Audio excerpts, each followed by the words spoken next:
everyone, welcome back to Tucked In Tuesday. The weather's changing, it's getting cold. One of my favorite things to do is to cozy up by the fire to read good stories. And tonight I have one of my favorite authors to share with you, Patricia Polacco, who wrote The Bee Tree, along with lots of other really special stories. I hope you love this one as much as I do.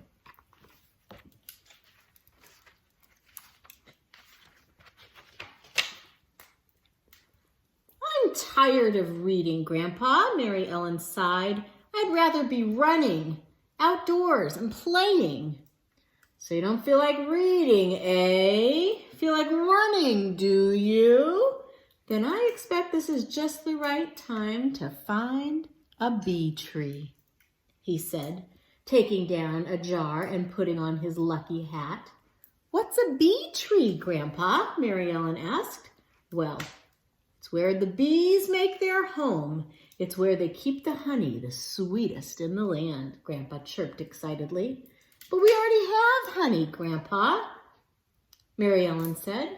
Ah, but not honey like this, her grandpa answered with a wink. Mary Ellen and her grandpa put on their coats and went outdoors. They walked down past the hollyhocks to the garden and found bees gathering pollen from the flowers. Her grandpa carefully trapped some in the glass jar, making sure not to hurt them. When he was sure that he had enough, he smiled and leaned close to Mary Ellen. They'll take the pollen back to the hive to make it into honey, and we'll be right behind them.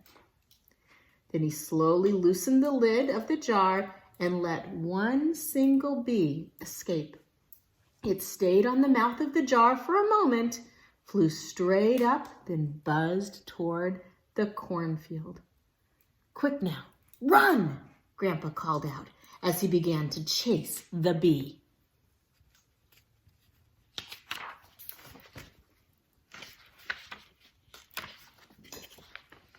Just then, Mrs. Govlock from down the creek way was walking baby Sylvester in his carriage. Mary Ellen and Grandpa ran by them. We're off to find a bee tree today, Grandpa shouted. I haven't done that since I was a girl, Mrs. Govlock said excitedly. May I come too? Grandpa motioned to her to follow, and the three of them were off and running. Baby Sylvester laughed out loud as his carriage bumped and bounced through the rows of corn. Honk went a goose as it waddled after them. As they came from the cornfield, they crossed Dietz Junction. Einar Turnvold came around the bend and on his squeaky old bike. Where are y'all going in such a hurry? He asked. A bee tree, Mary Ellen puffed as the foursome scurried by. Chasing a bee to its tree? This I would like to do also, he said as he stood up and pedaled faster. The wheels of his bike went tweedle, tweedle, tweedle, squeak. Their boots slapped the ground. The buggy pitched and swayed, and the goose honked as they ran after that bee. The bee swooped down, stopped, held in midair, then circled past them and headed straight for St. Joe River. Olav Lundhagen, while strolling on the nearby shore with the charming Herman sisters, Petra and Dorma, looked up and noticed the commotion coming toward them. Where are you all going? He called out. To a bee tree we are going, Einar Turnvold puffed as he pedaled by. Can we come too? The two lovely ladies pleaded. Fast, you'll have to run, Einar said. We don't care, let's go, the three shouted as they raced after him. Slap, bump, honk, tweedle, tweedle, tweedle, squeak, thump. They all went as they sped down the road after that bee.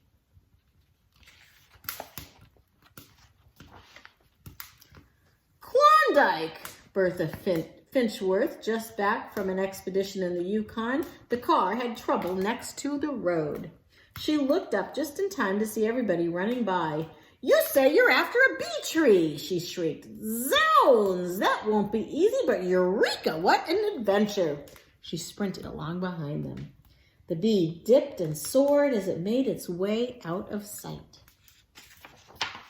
But Grandpa carefully let out another, and the chase was on again.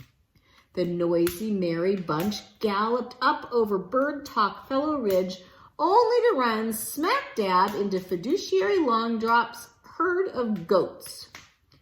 The goats bleated and bucked as the people clambered through them. "What ho!" Fiduciary called out. "You're going to scare me, goats!" "A bee tree," a voice called back. With that, he tooted his flute, and he and his flock joined the chase. "Bounding Billies, this'll be great," he said on a dead run.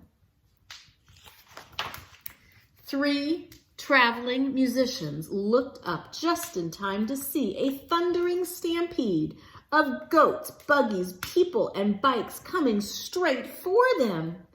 "Why are they all running, Pa?" one of the boys asked his father. "We're after that bee," Grandpa said, pointing at the small dot in the sky. "It's leading us to a bee tree," Mary Ellen wailed as she streaked by. "Come on! Klondike!" Bertha chortled as she huffed past. Slap, bump, bleep, honk, tweedle, tweedle, tweedle, squeak, bump. They went as they ran. Hooves clattered, rows of corn were parted. Nothing really mattered but chasing that bee. They ran through Griner's Bluff and into Bishop's Meadow, around Dead Man's Tree, and then to Bird Talk Hollow. As they ran down the hollow, the bee took blinding speed and disappeared from their sight. They all stopped to catch their breath just in front of Dunk's Woods. Grandpa handed the jar with the last bee in it to Mary Ellen, and she let it out. Sure enough, it flew straight and low right into Dunk's Woods.